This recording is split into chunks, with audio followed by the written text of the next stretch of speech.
If I was just venturing into the world of Japanese cooking, I would buy these 7 condiments.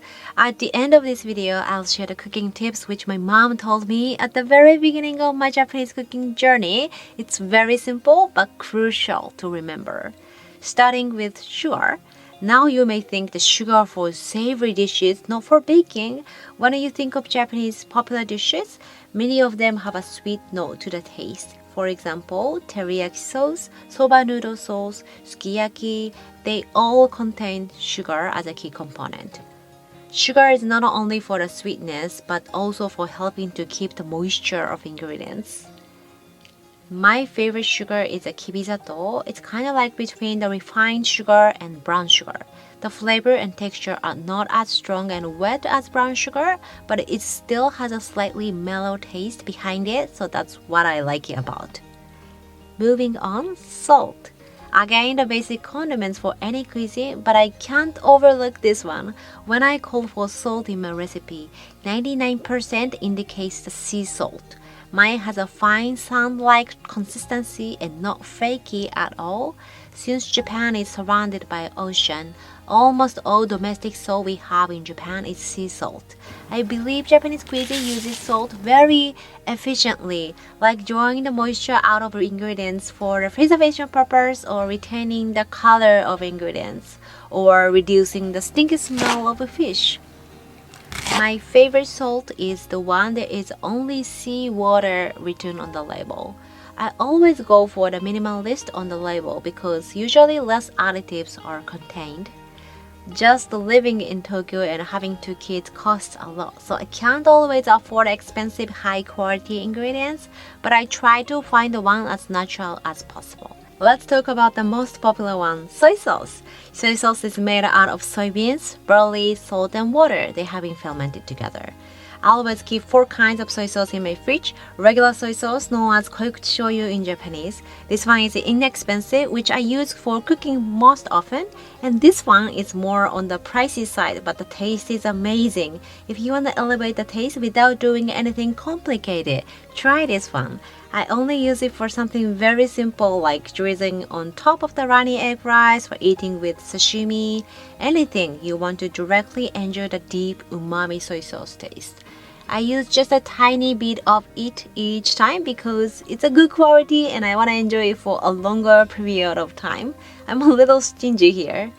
If you want one for yourself, there is a link on the description box. And let me be honest with you guys, if you purchase through the link, I will get a small commission from it. But even though I'm not partnering with this company called Kokoro Care Package, I still highly recommend their subscription box. I know how much they are making an effort to create the authentic Japanese goodies, delivering from Japanese local producers to your door. I really trust them, therefore I can recommend you guys. They carry the salted rice mold too, which I love and I use a lot in the channel. So if you are missing Japan, please visit their website. Alright, back on soy sauce. I also have a light soy sauce. Don't be deceived with the color, it's actually saltier than regular soy sauce. Plus, the fermented term is usually shorter, and so it has a less flavor.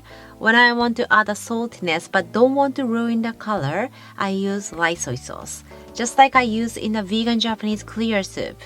And another one is temari soy sauce. I don't use it often, but temari soy sauce is usually gluten-free, so whenever I invite the guest, it's always safe to have an option for any dietary requirement. If you want to stock up just one kind, I would say go for koikuchi shoyu, koikuchi soy sauce, which is regular soy sauce.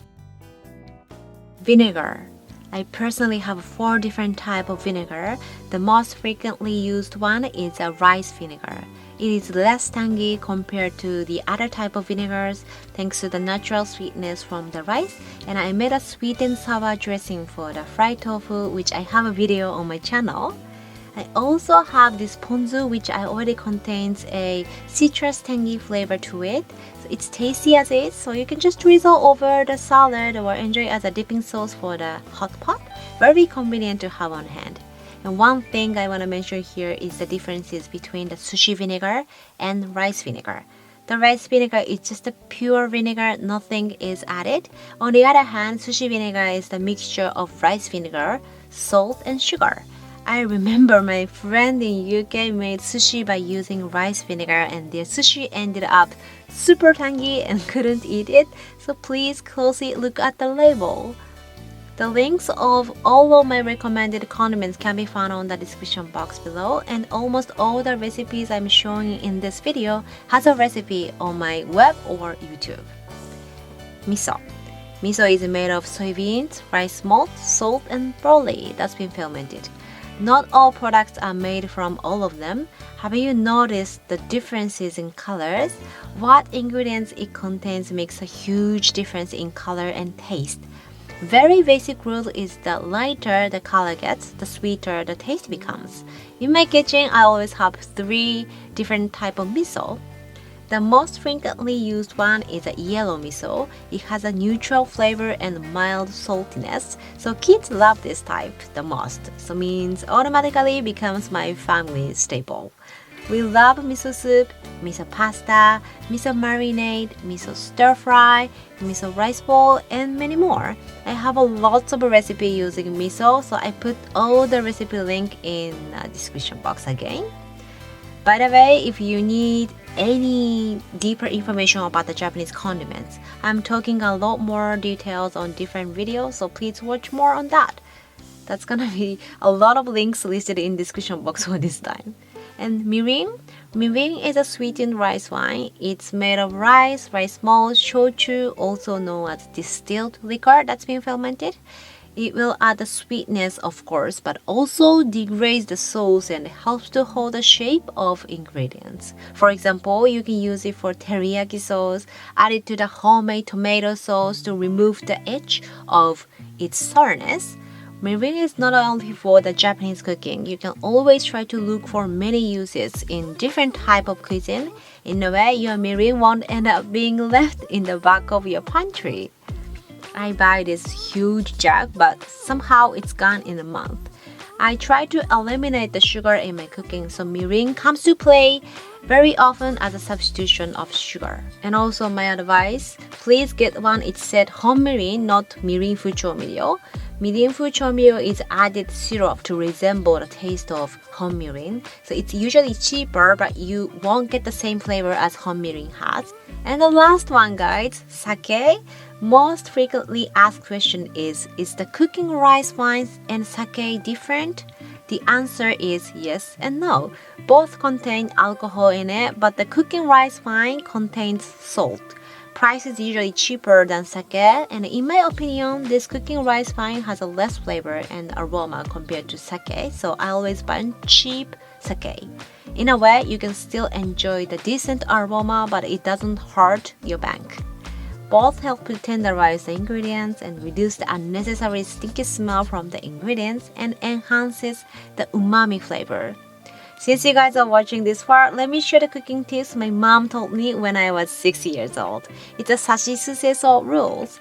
This indicates the basic order to add the seasonings when you are cooking. Sa refers to sugar, shi is salt, su is rice vinegar, se is soy sauce, so is miso.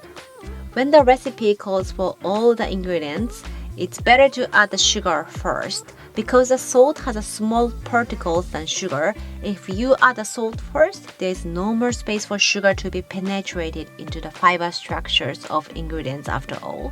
So as a result, the salt will stand out and the dish often ends up too salty.